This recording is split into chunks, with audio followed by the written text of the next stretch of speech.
வணக்கம் நண்பர்களே, இனி வருகின்ற நாட்கள் அனைத்தும் முருகப்பெருமானின் அருளால் உங்களுடைய வேண்டுதல் பிரார்த்தனை எதுவாக இருந்தாலும் நிச்சயம் நிறைவேற போகுது. ஏன்னா இந்த ஆண்டு பார்த்தீங்கன்னா முதல் சந்திர கிரகணம் 102 வருடங்களுக்கு பிறகு பார்த்தீங்கன்னா நிகழ இருக்கு. இந்த கிரகண நேரத்தில் பார்த்தீங்கன்னா குறிப்பாக ஜாதகத்தில் பொறுத்தபடி 12 ராசிகளை எந்த ராசிக்காரர்களுக்கு ரொம்ப கவனமாக இருக்கணும். மேலும் இந்த நாளில் எந்த ராசிக்காரர்கள் என்ன மாதிரியான பரிகாரம் செய்தால் கூடுதல் பலன் கிடைக்கணும் தெரிஞ்சுக்கலாங்க. இந்த கிரகண காலம் எப்போது ஆரம்பிக்குது, சூத காலத்தின் போது குறிப்பாக எச்சரிக்கையாக இருக்க வேண்டிய ராசிக்காரர்கள் யார் யாருன்னு, ராஜயோகத்தை அனுபவிக்கக்கூடிய ராசிக்காரர்கள் யார் யாருன்னு தெரிஞ்சுக்கலாங்க. மேலும் கிரகண காலத்தில் என்ன மாதிரியான விஷயங்களை செய்யணும் செய்யக்கூடாதுன்னு தெரிந்து கொள்ள இந்த ஒரு பதிவை கடைசி வரைக்கும் ஸ்கிப் பண்ணாமல் பாருங்கள். மேலும் நீங்கள் புதியவராக இருந்தீங்கன்னா மறக்காமல் நம்ம சேனலை சப்ஸ்கிரைப் பண்ணிவிட்டு கூடவே இருக்க பெல் பட்டனை கிளிக் பண்ணிக்கோங்க. லைக் பண்ணுங்கள், ஷேர் பண்ணுங்கள், கமெண்ட் பண்ணுங்கள். மேலும் பார்த்தீங்கன்னா உங்கள் வாழ்க்கையில் தொடர்ந்து பிரச்சனையாக இருக்கா, வீட்டில் அடிக்கடி சண்டை சச்சரவு இருக்கா, குடும்பத்தில் பார்த்தீங்கன்னா கணவன் மனைவிக்கிடையே பிரிந்து செல்லும் அளவிற்கு பார்த்தீங்கன்னா சண்டை அதிகரித்து வருதா, அது ஜாதக ரீதியாக இருக்கக்கூடிய பிரச்சனையாக கூட இருக்கலாம். அந்த பிரச்சனைக்கு சரியான ஒரு பரிகாரத்தை பெற்றுக்கொள்ள நினைத்தீங்கன்னா வீடியோவில் பார்த்தீங்கன்னா டிஸ்கிரிப்ஷனில் ஃபோன் நம்பர் கொடுத்துருக்கோம், அந்த நம்பருக்கு நீங்கள் கால் பண்ணி தெரிஞ்சுக்கோங்க. வாங்க நண்பர்களே, வீடியோக்குள்ளே போகலாம். சுமார் பார்த்தீங்கன்னா 102 ஆண்டுகளுக்கு பிறகு வரக்கூடிய இந்த மார்ச் 3ஆம் தேதி 2026 அன்று சந்திர கிரகணம் நிகழ இருக்குங்க. இந்த கிரகணத்தினுடைய சூத காலம்னு பார்த்தீங்கன்னா காலை 9 மணி 20 மணிக்கு தொடங்கி பண்டிகை காலமான 27 நிமிடங்கள் நீடிக்க இருக்கு. சில ராசிக்காரர்கள் நன்மை அடைவீங்க, மற்றவங்க உடல்நலமோ நிதி இழப்புகளை சந்திக்க நேரிடுங்க. வானியல் படியும் செய்வீங்க, ஜோதிட கண்ணோட்டத்தின்படியும் நீங்கள் இதை பார்த்தீங்கன்னா 2026 ஆண்டுக்கான ஒரே முக்கிய நிகழ்வோடு இது தொடங்குதுன்னு சொல்லலாம். இந்த ஆண்டினுடைய முதல் சந்திர கிரகணம் வருகின்ற மார்ச் 3ஆம் தேதி நிகழ இருக்கு. இந்த சந்திர கிரகணம் 27 நிமிடங்கள் மட்டுமே நீடிக்கும்னாலும் அதனுடைய தாக்கம் பார்த்தீங்கன்னா நாடு உலகம் அனைத்து ராசிக்காரர்களிலும் பரவலாக இருக்குன்னு சொல்லியிருக்காங்க. கிரகணத்தினுடைய சூத காலமாக மார்ச் 3ஆம் தேதி காலை 9:20 மணிக்கு தொடங்கி கிரகணம் முடியும் வரை நீடிக்க இருக்குங்க. ஜோதிடத்தில் சந்திர பகவான் தாங்க மனதின் காரணியாக சொல்லப்படுது. எனவே கிரகணத்தின் போது மன அழுத்தம், குழப்பம்னே நினைவாற்ற இழப்பு போன்ற நிலைகளை நாம் சந்திக்க நேரிடும். இதனால் இது தாயின் ஆரோக்கியத்தையும் பாதிக்க வாய்ப்பு இருக்குங்க. பூரடம் நட்சத்திரத்திலோ சிம்ம ராசியிலோ நிகழக்கூடிய இந்த கிரகணம் பார்த்தீங்கன்னா கலை, இசை, கைவினை துறைகளில் ஈடுபட்டுபவங்களுக்கோ துறவி சமூகத்தினருக்கோ குறிப்பாக தொந்தரவுகள் வர வாய்ப்பு இருக்குங்க. செவ்வாய்க்கிழமையில் கிரகணம் வருவதால் தீ, திருட்டு, அரசியல் அமைதியின்மை போன்ற குற்றமத்தின அதிகரிக்க வாய்ப்பு இருக்கு. மேலும் இந்த கிரகணம் வெவ்வேறு ராசிகளுக்கு கலவையான பலன்களை தான் தருங்க. பொதுவாக ரிஷபம், மிதுனம், துலாம் ராசிக்காரர்களுக்கு இது வெற்றியையும் நிதி ஆதாயத்தையும் தர இருக்கு. மேஷம், கடகம், சிம்மம், கன்னி, விருச்சிகம், தனுசு, மகரம், கும்பம், மீன போன்ற ராசினருக்கு பிறந்தவங்களுக்கு உடல்நல பிரச்சனைகள் வரலாம், நிதி இழப்புகள் ஏற்பட வாய்ப்பு இருக்கு, மன போராட்டங்கள் அதிகரிக்கலாங்க. அதனால் ரொம்ப கவனமாக இருங்க. இந்த எதிர்மறை விளைவுகளை தவிர்க்க இந்த நாளில் சூரியனையும் சந்திரனையும் ஜபித்து வழிபடுங்க. கிரகணத்தின் போது ஸ்ரீ மகிமிருத்யோஜ மந்திரத்தை ஜபித்து இல்லைனா கிரகணத்தின் முடிவில் சாய பத்திரத்தை, அதாவது வெண்கல பாத்திரத்தில் நெய் விரப்பி முகத்தை பார்த்து தானம் செய்வீங்கன்னா சிக்கலான நோய்களிலிருந்து நிச்சய நிவாரணம் உண்டுங்க.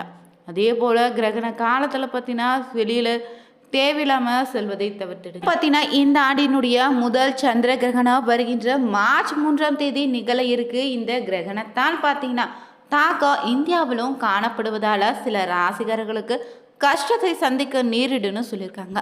அந்த வகையில் சிம்ம ராசியில் நிகழக்கூடிய இந்த கிரகணம் பார்த்தீங்கன்னா பூர நட்சத்திரத்தில் நிகழுதுங்க. இந்த கிரகணம் இந்தியாவில் தெளிவாக தெரிய இருக்கு. ஜோதிட சாஸ்திரத்தின்படி நீங்கள் பார்த்தீங்கன்னா இந்த கிரகணத்தினுடைய தாக்கம் சில ராசிகளுக்கு அதிக இருக்குவதாக சொல்லப்பட்டிருக்கு. இந்த சந்திர கிரகணத்தால் அதிர்ஷ்டம் பெறக்கூடிய ராசிகளும் கஷ்டப்படக்கூடிய சில ராசிகள் யார் யாருன்னு தெளிவாக தெரிஞ்சுக்கலாங்க. இந்த கிரகணத்தால் பார்த்தீங்கன்னா முதல்ல சிம்ம ராசி நண்பர்களுக்கு தாங்க நிகழுது. எனவே இந்த ராசியில் பிறந்தவங்க நீங்கள் அதிக பிரச்சனைகள் வர வாய்ப்பு இருக்கு. ரொம்ப எச்சரிக்கையாக இருங்க. இந்த நேரத்தில் எங்கிருந்து எப்படி பிரச்சனை வருதுன்னு நீங்கள் எதிர்பார்க்கவே முடியாது. அந்த அளவுக்கு ஏதாவது ஒரு வழியில் வந்துடும். மன அழுத்தம் ரொம்ப அதிகமாக இருக்கும். கிரகண நாளில் கோபத்தை கட்டுப்படுத்திக்கோங்க. வாகனம் ஓட்டும் போது கொஞ்சம் கவனமாக இருங்க. உங்கள் ஆரோக்கியத்தை ரொம்ப கவனிப்பாக பார்த்துக்கணும். குடும்பம் காதல் வாழ்க்கையிலும் பிரச்சனை ஏற்பட வாய்ப்பு இருக்குது. நிதானமாக இருங்க. அதே போல் சிம்ம ராசியோடு தொடர்புடைய நட்சத்திர கிரகண நாளில் மேஷம், கடகம், மிகரம், மீன நட்சத்திரக்காரங்களும் அதிக கவனத்தோடு இருக்கணும். இந்த ராசிகளுக்கு சந்திர கிரகணத்தினுடைய எதிர்மறை தாக்கம் அதிகமாக ஏற்பட வாய்ப்பு இருக்குங்க. இந்த நேரத்தில் நிதி இழப்பு, மரியாதை குறைவு, பிரச்சனைகள் ஏற்பட வாய்ப்பு இருக்குது. விபத்துக்கள் ஏற்படக்கூட வாய்ப்பு இருக்குங்க. வாகனத்தில் செல்பவங்க ரொம்ப கவனமாக இருங்க. எச்சரிக்கையாக இருப்பது நல்லது. அதே போல் இந்த நேரத்தை அதிகப்படியான நற்பலன்களை பெறக்கூடிய ராசிக்காரர்கள்னா ரிஷிபம், மிதுனம், துலாம் ராசிக்காரர்கள் சுப பலன்களை பெறுறாங்க. இந்த நேரத்தில் உங்கள் தொழில் வாழ்க்கையில் முன்னேற்றம் உண்டு. உங்கள் கடின உழைப்புக்கு நல்ல பலன் இந்த நேரத்தில் அமையும். எங்கு முதலீடு செய்தாலும் நல்ல லாபம் கிடைத்திடுங்க. குடும்ப வாழ்க்கை ரொம்ப மகிழ்ச்சியாக மாறிடும். மற்ற ராசிகளுக்கு கலவையான பலன்களே உண்டு. சந்திரனும் பார்த்தீங்கன்னா அவர் செய்த பாவத்தின் காரணத்தால் தானங்க அவருக்கு ராகு தோஷம் வந்துடுது. இதனால் ராகுன்னு சொல்லக்கூடிய பாம்பு பார்த்தீங்கன்னா அவரை பிடித்து முடமாக்க நினைச்சிருக்கு. ஆனால் சந்திர பகவானும் பிரார்த்தனை செய்து ஸ்லோகங்கள் சொல்லவும் இறைவன் பார்த்தீங்கன்னா சந்திரனுக்கு அருள சந்திரனுக்கு இருக்கக்கூடிய தோஷங்கள் நீங்கிடுது. இதனால தான் கிரகணத்தின் போது பக்தியோடு இறைவனை பிரார்த்தனை செய்து வந்தாலே அவங்கவங்க செய்த பாவங்கள் தீருன்னு சொல்லுவாங்க. இறைவனுடைய அருளும் உண்டாகும். கிரகணம் நிகழக்கூடிய காலம் பார்த்திங்கன்னா பீடை காலம்னு சொல்லுவாங்க. அந்த சமயத்தில் குறிப்பாக கர்ப்பிணி பெண்கள் வெளியில் வராதிங்க. சந்திரனுடைய கதிர்களிலிருந்து வரக்கூடிய கதிர்வீச்சிலால் ஏற்படக்கூடிய மாற்றம் கர்ப்பிணி பெண்களை பாதிக்கும்னு நம்புகிறோம். கிரகணம் தொடங்குவதற்கு முன்னாடியே பார்த்தீங்கன்னா 2 மணி நேரத்திற்கு முன்னதாகவே எந்தவித உணவும் உட்கொள்ளாதீங்க. கர்ப்பிணி பெண்கள் வீட்டை விட்டு வெளியில் செல்லக்கூடாது.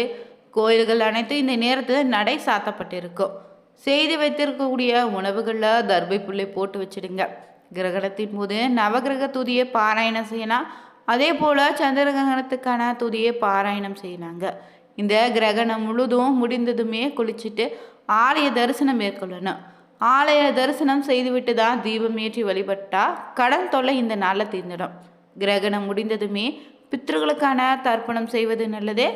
ஆலய தரிசனம் மேற்கொண்ட பிறகு உணவு எடுத்துக்கோங்க. சந்திர கிரகண காலத்தில் வீட்டில் இருந்தபடியே நீங்கள் இறைவனை துதித்து இறை பாடல்களை பாராயணம் செய்தால் ரொம்ப நல்லதுங்க.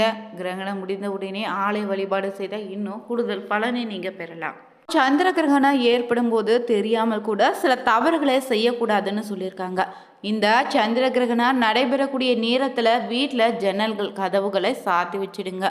கிரகணம் ஏற்படுவதற்கு முன்னாடியே பார்த்தீங்கன்னா 3 மணி நேரத்துக்கு முன்பாகவே உங்களோட இரவு உணவை எடுத்துக்கோங்க. பௌர்ணமி அன்றே கிரகணம் ஏற்படுவதால் அன்றிரவு ஆலய தரிசனம் செய்யாமல் கிரகணம் முடிந்து அடுத்த நாள் காலையில் வீட்டை துடைத்து சுத்தம் செய்த பிறகு வீட்டுக்காரர்கள் இருக்கக்கூடிய கோவிலுக்கு சென்று தீர்த்தம் வாங்கி வந்துட்டு வீடு முழுவதும் தெளிக்கணும். பின்னர் பூஜை அறையில் சாமி படத்துக்கு விளக்கேற்றி நீங்கள் பூஜை செய்த பின்னரே சமையலருக்கு சென்று புதிதாக சமைத்து உணவை அருந்தணுங்க. இப்படி கிரகண நேரத்தில் செய்ய வேண்டும்னு நம்மளுடைய சாஸ்திரங்கள்லையும் சொல்லியிருக்காங்க. அதனால் தர்பை புல்லை பயன்படுத்தும் போது பார்த்தீங்கன்னா உப்பு, ஊறுகாய், பால், தயிர் போன்றவற்றில் தர்பை புற்களை போட்டு வைப்பது நல்லதுங்க. கிரகண காலத்தில் வரக்கூடிய கதிர்களால் தாக்க பார்த்தீங்கன்னா கிருமிகளை உண்டாக்கக்கூடிய தன்மை அதிகரிக்கும். இதனால் வீட்டில் வாசற்படியே தர்பை புற்களை வைப்பது ரொம்ப நல்லது. கிரகணம் ஆரம்பிக்கக்கூடிய அரை மணி நேரத்துக்கு முன்னாடியே வீட்டில் நுழைவாயில் கதவு தாப்பா சுவாமியரைன்னு ஊறுகாய் சாடி குடிக்கக்கூடிய தண்ணீரில் தர்பை பொருட்களை போட்டு வச்சுடுங்க. சந்திர கிரகணத்தன்று உணவு, பால், தயிர் போன்றவற்றை மீதம் வைக்காமல் இருப்பதும் நல்லது. இந்த தர்பை பொருட்களின் மேலே போட்டு வைத்திங்கன்னா எதிர்மறை விஷயங்கள் வீட்டுக்குள்ளே நுழைய விடாமல் தடுத்துடுங்க. இந்த கிரகணத்தன்று வரக்கூடிய கதிர்கள் எதுவும் உங்கள் இல்லத்தில் மேல் படும்போது அந்த பொருட்கள் விஷத்தன்மையுடையதாக மாறக்கூடிய வாய்ப்பு இருக்குது. இந்த தர்பை பொருட்களை வைப்பதன் மூலம் அது தடுக்கப்படுதுங்க.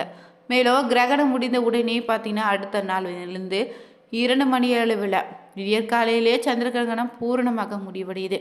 விடியற்காலை எழுந்து தலைக்கு எண்ணெய் வைக்காமல் தலைக்கு குளிச்சுட்டு சுவாமி அறையில் விளக்கேற்றி வழிபடுங்க.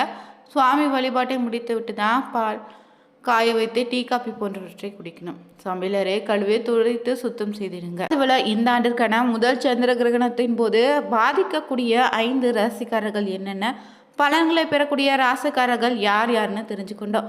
வீடியோ பதிவை பார்த்து கொண்டு இருக்கக்கூடிய நண்பர்கள் நீங்களும் பார்த்தீங்கன்னா எந்த ராசிக்காரர்கள் நட்சத்திரக்காரங்களையும் மறக்காமல் கமெண்ட் பண்ணுங்க. நீங்கள் உங்கள் வாழ்க்கையில் எப்பயாவது சந்திர கிரகணத்தை பார்த்துருந்தீங்கன்னா அந்த வயதை கமெண்ட் பண்ணுங்கள். வீடியோ பிடிச்சிருந்தா லைக் பண்ணுங்கள், ஷேர் பண்ணுங்கள், கமெண்ட் பண்ணுங்கள். சேனலை சப்ஸ்கிரைப் பண்ணிக்கோங்க. Thank you viewers.